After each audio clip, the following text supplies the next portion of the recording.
నీకు నాకు రిలేషన్ చాలా బావుంది. ఇద్దరం అన్నీ ఇచ్చిపుచ్చుకుంటున్నాం. కష్ట సుఖాల్లో ఒకళ్ళకొకళ్ళు హెల్ప్ చేసుకుంటున్నాం. అన్నీ షేర్ చేసుకుంటున్నాం. బాండింగ్ అయితే అదిరిపోయింది.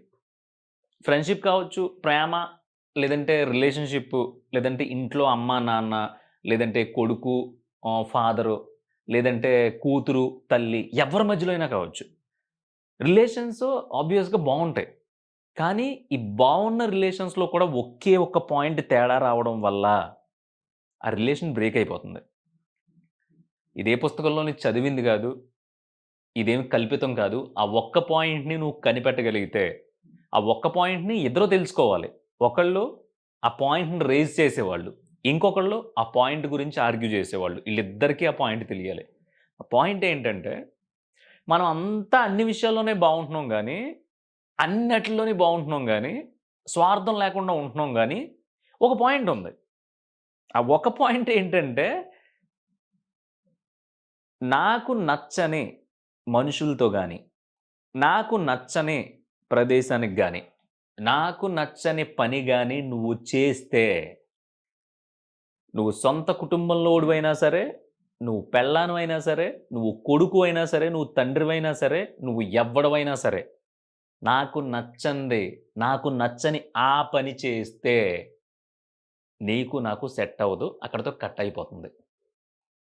అక్కడితో బ్యారియర్స్ వచ్చేస్తున్నాయి.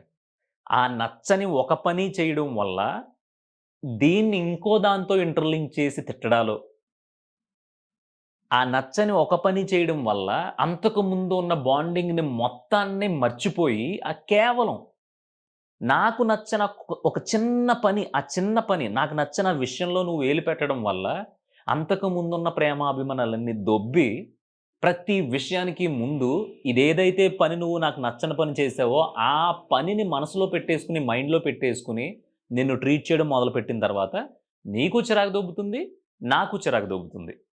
అక్కడి నుంచి రిలేషన్ అనేది గ్యాప్ వచ్చి సెపరేట్ అయిపోతుంది. ఎవరి దారిన ఆళ్ళు పోతున్నారు. ఇప్పటిదాకా ఎంత కలిసున్నాము, ఇప్పటిదాకా అసలు ఎంత చిల్ అయ్యాము, ఇప్పటిదాకా ఎంత ఎంజాయ్ చేసాము, ఇప్పటిదాకా అసలు నిజంగా ఏదైనా కష్టం వచ్చినప్పుడు దాన్ని ఎలా లైట్ చేసేసి, పిచ్చాపాటిగా కూర్చొని మాట్లాడుకునేవాళ్ళం. ఇయన్నీ మర్చిపోయాం. కేవలం నాకు నచ్చిన ఒక్క పని వల్ల నువ్వు నాకు దూరం అయిపోయావు. అంటే నీకు, నాకు పెద్ద గొడవలేం లేవు. నీకు, నాకు దాన్నేమంటారు మనస్పర్ధలేం లేవు. నీకు, నాకు ఇచ్చిపుచ్చుకోవడాల్లో ఏమీ నీకు మొన్న 10,00,000 ఇచ్చాను. నువ్వు నాకు మళ్ళీ తిరిగి ఇవ్వలేదు. ఇలాంటి గొడవలు, ఫైనాన్షియల్ గొడవలు గాని, లేదంటే ఈగోయిస్టిక్ గొడవలు గాని ఏమీ లేవు. అయినా సరే, నాకు నచ్చని పని నువ్వు చేసావు గాబట్టి, నీకు నాకు సెట్ అవ్వలేదు. రామ్ రామ్ గ్యాపొచ్చింది విడిపోయాం. ఏ ఈ మాట ఏదైతే ఉందో నేనొక సెలబ్రిటీ నోట్లోంచి విన్నాను. ఆయన చెప్పింది నాకు అనిపిచ్చింది. ఆయన చెప్పిన సినారియో, ఆయన చెప్పిన సిట్యుయేషన్స్ వేరు గాని, అది నిజం. ఇప్పుడు ఒక ఇద్దరు మంచి బాండింగ్‌లో ఉన్నప్పుడు, ఒకళ్ళు పొరపాటునో లేదంటే వాళ్ళకి అవసరం వచ్చో ఒక పని జేసినప్పుడు, ఆ పని ఈ ఇవతల వాళ్ళకి నచ్చనప్పుడు, కేవలం ఆ పని ఒకటే నచ్చలేదు గదా! ఆ పని గురించి కూర్చొని "ఒరేయ్! నువ్వు ఆ పని చేసావు పలానా పని, నాకు నచ్చలేదురా అది. వద్దు ఇంకెప్పుడు చెయ్యొద్దు. మనకెందుకురా ఇయన్నీ" అని జెప్పి, నువ్వు కూర్చోబెట్టి మాట్లాడాలి. ఎందుకంటే నీ వెల్ విషర్ కదా! నీతో అన్నీ షేర్ చేసుకున్నారు కదా! అంతకుముందు మీరిద్దరూ కలిసి రాసుకొని, పూసుకొని తిరిగేసారు కదా! అంత రాసుకొని, పూసుకొని తిరిగేసిన రిలేషన్‌షిప్ ఉన్న మీ ఇద్దరికి కేవలం ఒక చిన్న సిట్యుయేషను గ్యాప్ ఇచ్చేసిందా? అంటే అంత పూర్ మైండ్ సెట్‌తో ఉన్నారా? ఆడు నీకు నచ్చని పని జేసినప్పుడు, ఆ పని నీకెందుకు నచ్చలేదు? మేబీ ఆ పని నీకు నచ్చకపోవచ్చు. అంతకుముందు అది చేయడం వల్ల నీకు ఇబ్బందొచ్చుండొచ్చు. లేదంటే నీకు నచ్చిన పని కాకపోవచ్చు. ఏదైనా కాకపోవచ్చు. అవతలోడికి ఏదో ఒక పాయింట్‌లో అవసరం వచ్చో, లేదంటే ఏదో ఒక పాయింట్‌లో ఆ పని చేయాల్సొచ్చో, లేదంటే ఏదో సిట్యుయేషన్ డిమాండ్ చేసో ఆ పని చేసుంటాడు. ఆ చేసిన ఒక దాని గురించి ఇన్ని సంవత్సరాల నుంచి కలిసున్న నువ్వు, ఇన్ని సంవత్సరాలు కలిసున్న మీరు విడిపోయి, ఆ ఒక్క పని గురించి మొత్తం భూకంపం వచ్చినంత సిట్యుయేషన్ క్రియేట్ అయిపోయి, దాన్నొక ప్రళయంలా మార్చేసి, విడిపోయి ఏం ఉద్ధరిద్దామని? ఈ సిట్యుయేషను మెజారిటీ ఎక్కడొస్తదంటే, రిలేషన్‌షిప్‌లో ఉన్నోళ్ళకి, లవ్‌లో ఉన్నోళ్ళకే. నిన్ను ఆళ్ళ ఇంటికెళ్ళొద్దని చెప్పాను కదా! మొగుడు, పెళ్ళాల మధ్యలో గూడా. ఎందుకెళ్ళావు? నాకు నచ్చదని తెలుసు కదా! అంటే ఇప్పుడు ఫర్ ఎగ్జాంపుల్ మొగుడు కమెంట్ చేశాడు ఏమని పెళ్ళాన్ని, నువ్వు వాళ్ళ కొంపకి వెళ్ళొద్దని చెప్పాను నేను, ఎన్నిసార్లు చెప్పాలో నీకు వెళ్ళొద్దంటేని, నాకు నచ్చదు. నన్ను మొన్న ఆళ్ళు ఈదిలో ఎవరో ఏదో నన్ను అంటా ఉంటే చాలా చీప్‌గా చూసారు అంటే, సరే నీ వరకు చీప్‌గా చూసారు. నువ్వు మొగుడివి, నీకు అంత ఇగో ఉండొచ్చు ఓకే. కానీ అవతలోళ్ళు ఆ అమ్మాయి పుట్టింటోళ్ళు. ఆళ్ళ ఇంట్లో ఒక మేజర్ ఫంక్షన్ జరుగుతుంది. సో, ఆ ఫంక్షన్‌కి అందరూ ఎళ్తున్నారు. ఈ అమ్మాయి తప్ప. ఆ ఒక్కరోజు ఫంక్షన్‌కెళ్ళొస్తే నీ సొమ్మేం పోయింది? ఆ ఒక్కరోజు ఎళ్ళొచ్చేసింది గదా! అంతేగాని రోజు పొద్దున్నోసారి, సాయంత్రం ఓసారి లేదంటే నెలకు 2 సార్లు ఎళ్లి ఆళ్ళ ఇంటి దగ్గర కూర్చొని కబుర్లు చెప్పి రావట్లేదు కదా! ఒకవేళ అలా చేస్తే ఓకే. ఠీకే. నీ ఇష్టం. నువ్వు కొట్టొచ్చు, తిట్టొచ్చు ఏమన్నా చేయొచ్చు. ఎందుకంటే నీ పెళ్ళాం కాబట్టి. కానీ ఏవండీ ఒకే ఒక్క రోజు ఫంక్షను. అందరూ ఎళ్తున్నారు. ఇప్పుడు నేనెళ్ళపోతే బాగోదు. మీకుండే ఏదో చిన్న ఈగో వల్ల మొత్తం ఫ్యామిలీస్ అన్నీ ఇబ్బంది పడిపోయి మళ్ళీ గొడవల వరకు ఎళ్ళిపోతాయని చెప్పి, అటు సైడ్ నుంచి అంత ఆలోచించి ఆ ఫంక్షన్‌కి అటెండ్ అయినప్పుడు మన గుద్దబలుపేంటంటే మనం ఇనం.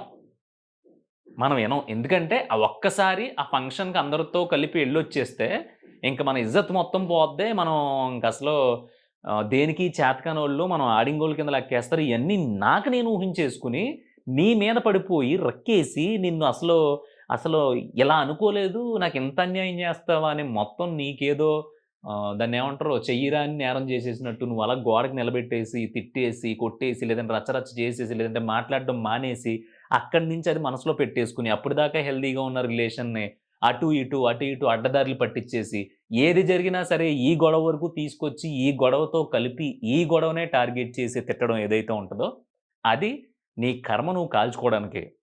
అనవసరంగా హ్యాపీగా ఉన్న ఒక రిలేషన్‌లో ఇంచి, ఒక దరిద్రమైన పాయింట్ బయటికి లాగి, తిట్టుకోవడం ఏదైతే ఉంటదో, అది నీకు నువ్వు చేసుకున్నది. దానికి ఎవ్వడు బాధ్యుడు కాదు. ఇఫ్ ఇన్ కేస్ అలా ఒకసారి నీకు నచ్చని పని చేస్తే, ఎందుకు చేసావు అనేది నువ్వు అడగాల. దానికి చాలా రీజన్స్ ఉంటాయి. ఎందుకంటే, మనకిష్టమైనోళ్ళని నొప్పించే పని చేయాలని నాకు తెలిసి ఎవడు అనుకోడు. ఎవ్వడు అనుకోడు. ఖచ్చితంగా అనుకోడు. నువ్వు చెప్పు, నువ్వు జెప్పు. నువ్వు సిగరెట్ కాలుస్తావు. కానీ, మీ నాన్న ఆ సందులోంచి వస్తా ఉంటే నువ్వు ఆ సిగరెట్ పడేస్తావు. సిగరెట్ కాల్చనట్టు నటిస్తావు. అంతేగాని మీ నాన్నకి సిగరెట్ కాల్చడం నచ్చదు కదా! నచ్చనప్పుడు నేనేం జేయాలి? మొత్తం మానేయాలి కదా! మానేస్తన్నావా? మానట్లేదు. గౌరవం ఇస్తున్నావు ఆయనకి. కాలుస్తున్నా కూడా ఆయనొచ్చినప్పుడు అసలు నువ్వేం తెలియనట్టు నుంచుంటున్నావు. సో, అదే నువ్వు దాన్ని కంటిన్యూ చేసి మీ నాన్న ఎదురుగుండా కాలిస్తే? తప్పే గదా అది. తప్పే కదా! కానీ ఈ పాయింట్‌లో తప్పక సిట్యుయేషన్ డిమాండ్ చేయడం వల్ల ఒక పని చేయాల్సొచ్చినప్పుడు, ఒక ప్లేస్‌కెళ్ళాల్సొచ్చినప్పుడు, లేదంటే ఓటి చేయాల్సొచ్చినప్పుడు అదంతా ఎలా ఉంటదంటే, నాకే చెప్పడానికి చాలా ఇదిగా ఉంది. నేను విన్న తర్వాత షాక్ అయిపోయాననమాట. సో, మనిద్దరికి ఆ విషయంలో మాత్రమే పట్టల. మిగతా దేంట్లో మనిద్దరికి గొడవలు లేవు. మనిద్దరికి ఆ విషయం వల్లే గొడవొచ్చింది. మిగతా ముందు, ఎనక మనం గొడవ పడేంత సిట్యుయేషన్స్ లేవు. అసలు గొడవ పడాల్సిన అవసరం కూడా లేదు. మరి ఆ ఒక్క విషయాన్ని పట్టుకొని ఇంత పెద్దగా ఉన్న నీ రిలేషన్‌ని టక్‌మని కట్ చేసేస్తే ఎలా కుదురుతది? అది కరెక్ట్ కాదు కదా! నాకు ఈ విషయం బేసిక్‌గా నిన్న మాట్లాడదాం అనుకున్నాను నేను. చాలామంది ఇదే పాయింట్‌లో. చాలామంది ఇంతే. ఇంగో అంతేలే నేను చెప్పినా నువ్వు వినవు గదా! అంతే. ఎవరిష్టాలు ఆళ్ళకుంటాయి నిజమే. ఎవరి పర్సనల్‌గా ఆళ్ళకుంటాయి. ఎవరు నచ్చినట్టు ఆళ్ళుంటారు. అయినా నేనెవడిని చెప్పడానికి అని అర్థం పర్థం లేకుండా, సుతామొదలు లేకుండా అక్కడ ఏదో జరిగిన ఓ చిన్నదానికి నువ్వేయో లింకులు పెట్టేసుకొని, ఏయో ఊహించేసుకొని, ఏయో స్టోరీలు రాసేసుకొని, నీ ఇష్టం వచ్చినట్టు మాట్లాడేసి, ఆ చిన్న గాలివాననే పెద్ద తుఫాన్‌లా మార్చేసి, నీ తెరచాపను నువ్వే చింపేసుకొని, నీ పడవ ఎటెళ్తుందో తెలియక, అలా గాలికి పోయి, ఈ ఏదో తుప్పల్లోనో, రొప్పల్లోనో చిక్కుపడిపోయి, తర్వాత అక్కడ కూర్చొని ఏడుస్తున్నావనమాట. ఇదేమి చిన్న పాయింట్ గాదు. కావాలంటే నువ్వు గుర్తుపెట్టుకో. మన ఫ్రెండ్స్ గ్యాంగ్‌లోనే ఉంటారు ఇలాంటోళ్ళు. "అరేయ్! మొన్న మీరు ఎళ్ళొద్దంటే ఆళ్ళ దగ్గరికి ఎందుకెళ్లారురా? మొన్న ఆడితో కలవద్దంటే ఎందుకు కలిసారురా? మొన్న ఆడొస్తే ఎందుకు కలుపుకున్నారురా? మొన్న ఆడిని పార్టీకి ఎందుకు పిలిచారురా? అసలు ఆడు రానంటే ఆడొస్తానంటే నేను రానని చెప్పాను కదా! ఆడిని రప్పించి మరి నాకెందుకు ఫోను చేశారురా?" అని ఫ్రెండ్స్‌లో. మొగుడు పెళ్ళాలైతే నేను చెప్పాను కదా! నేను చెప్పిన తర్వాత కూడా ఆ చీర ఎందుకు కట్టుకున్నావు? నేను చెప్పిన తర్వాత కూడా సందు చివరెళ్లి అనవసరంగా అక్కడెందుకు నుంచున్నావు? నేను చెప్పిన తర్వాత కూడా ఆడి షాప్‌లో నుంచి సరుకులు ఎందుకు తెచ్చావు? నేను చెప్పాను కదా! అని గింజేసుకుంటారు. అసలు ఈ రాతేంటో, నాకు ఈ కర్మేంటో నాకు అర్థం కావట్ల. సరే అది ఏమైంది దానివల్ల? నీ లైఫ్ ఏమన్నా పోతే ఓకే. నీ జీవితం సర్వనాశనం అయిపోతే ఓకే. నువ్వు కోప్పడు తప్పులేదు.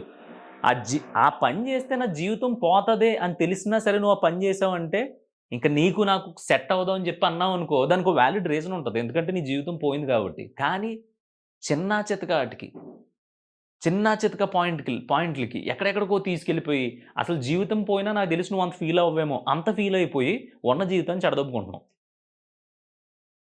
ఇదేం ఆషామాషీ విషయం కాదు. 100లో 90% పైగా ఇలాంటి ఆటిల వల్లే రిలేషన్స్ పోతున్నాయి. ఇది అబద్ధం అయితే ఒకసారి చెక్ చేసుకో. నీ చుట్టూ ఎంతమందున్నారు? మేబీ నువ్వు కూడా అయ్యుండొచ్చు. మీ అమ్మో, మీ నాన్నో, లేదంటే నీ తమ్ముడో, చెల్లో, లేదంటే నీ ఫ్రెండ్సో, లేదంటే లవరో, లేదంటే ఎవళ్ళో ఒకళ్ళు నీకు నచ్చని పని చేసినప్పుడు నువ్వు విపరీతంగా వెక్స్ అయిపోయి, ప్రతిసారి ఆ పాయింట్‌ని పైకి లేపి ఆ పాయింటే బయటికి తీసి ప్రతిసారి కేకలేస్తా ఉండొచ్చు. అది నాకు తెలిసి అనవసరమైన పాయింట్. ఇప్పుడు ఎవడెప్పుడు పోతున్నాడో తెలియట్లేదు.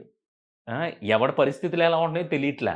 అసలు మన బతుకేంటో మనకు తెలియట్లా. ఇన్ని దరిద్రాల మధ్యలో మళ్ళీ నువ్వు ఒక దరిద్రమైన పాయింట్ పట్టుకొని ఎలాడుతున్నావు చూసావా?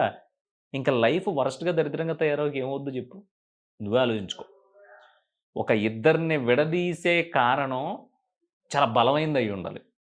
ఎంత బలమైందంటే ఇంక దాన్ని మనం ఊహించడానికి కూడా సరిపోమనమాట. అంత బలమైనదయ్యుండాలి. అది తప్ప వేరే ఏ చిన్న పాయింట్ పెట్టుకుని, ఆ పాయింట్ జరిగిపోయిన తర్వాత కూడా దాన్ని మైండ్‌లో పెట్టుకుని, ఆ తర్వాత జరిగే చిన్నా చితకా తప్పుల్ని దీనికి లింక్ పెట్టుకుని, ఈ లింకులనన్నీ పట్టుకుని, లాగామనుకో తెగిపోద్ది. ఏమవుద్ది? తర్వాత ఎవడి దారి ఆడిది. నువ్వు లేకుండా నేను ఉండలేనా? ఉండగలను. మేబీ కొన్ని రోజులు ఏడుస్తానేమో, లేదంటే మేబీ కొన్ని రోజులు బాధపడతానేమో, లేదంటే ఇంకొక మంచి రిలేషన్ దొరికే వరకు స్ట్రగుల్ అవుతానేమో. కానీ బంధాల్లో విడిపోయిన ప్రతి ఒక్కడు చచ్చిపోవట్లేదు. బంధాలు తెగిపోయిన ప్రతి ఒక్కళ్ళు రోడ్డు మీద పట్టలేదు. ఎవ్వడి బ్రతుకు ఆడు ఏడుస్తానో, లేదంటే బాధపడతానో, లేదంటే తాగుతానో, తిరుగుతానో ఏదోలా బ్రతికేస్తున్నారు.